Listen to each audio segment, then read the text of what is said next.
तर मला सकाळचं वातावरण खूप जास्त आवडतं.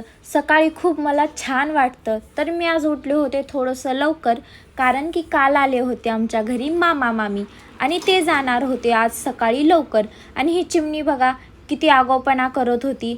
तर आज चिमणी जाणार होती तिच्या घरी, तर तिची आत्तू बघा किती प्रेम करत होती तिच्यावर. चिमणी चालली होती म्हणून आत्तूला चांगलं वाटत नव्हतं, पण आम्ही चिमणीला सोडवलं घरी. तर ती निघाली तिच्या घरी.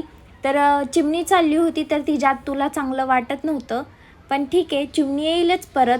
तर ही दुसरी फुलपाखरू आली. हिला हा ड्रेस खूप जास्त आवडत आहे. ही ड्रेस काढायला तयारच नव्हती. तर मम्मी माझी हिला जेवण चारत होती, तर हिचे काय नखरे संपतच नसतात. हिला माहीत झालं मी व्हिडिओ काढत आहे म्हणून ही कसं सरकून निघाली तिथनं. हिला लाडीगोडी लावून तर मम्मीने जेवण चारलं. तर भेटू आपण नेक्स्ट व्हिडिओमध्ये. Bye guys.